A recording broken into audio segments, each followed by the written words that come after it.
كلامي لكل الحمد لله حنينه وطيبه وبتخبي كل حاجه على بابا، وان بابا ما ينفعش يعرف اي حاجه من اللي بتحصل، لان بابا ايده تقيله يا عيني، فطبعا بيضربنا ضرب جامد وهو شديد قوي، فهيعمل لنا مشاكل وهيعكنن علينا في البيت، فالاحسن ان انا اخبي عليه.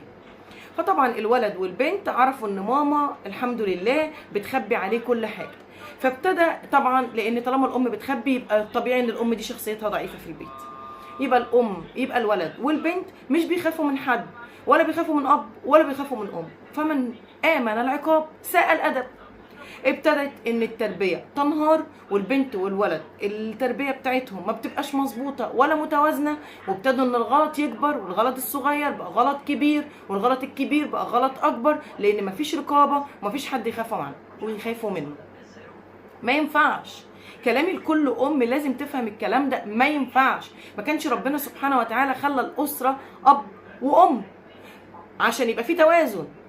في وقت لازم الاب يتدخل، لازم الاب يتدخل، والاب بيتعمل له الف حساب، ولازم تعملي للاب قيمه في البيت، ما تلغيش شخصيته وما تلغيش وجوده في البيت، وما تقولولوش اصل ابوكم ما بيعملش حاجه انا اللي بتصرف في كل حاجه. لا انا اسفه، الاب عليه عامل كبير في البيت. الولد كمان بالذات بيخاف من ابوه جامد جدا، بيجي عليهم من سن 14 ل 18 سنه، انتوا الولد مش محتاج حد غير ابوه، لان بيخاف منه، بيعمل له قيمه، بيعمل له حساب. انما انت كده للاسف الشديد يا حبيبتي دمرتي ابنك، دمرتي بنتك.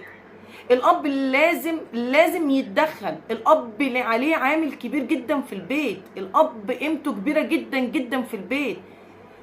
لازم يا حبيبتي تدخلي الاب ليه دور، ما تلغيش دوره في البيت وتقولي له ان الدنيا جميله وان عيالك ما بتغلطش. لا، ما فيش حد ما بيغلطش، لازم التربيه تكون متوازنه. ونصيحتي لكل الاب شريك ليكي في التربيه، الاب لازم يكون ليه دور في التربيه.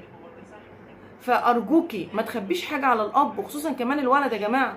البنت بتبقى محتاجه مامتها، بس برضو محتاجه ابوها، بيجي وقت بتبقى محتاجه جدا، انما انت بتلغي وجوده. طب وبعدين هتعرفي لا قدر الله لو حصلت اي حاجه انت تتعاملي لوحدك. فرجاء من كل الاب لازم يقوم بدوره.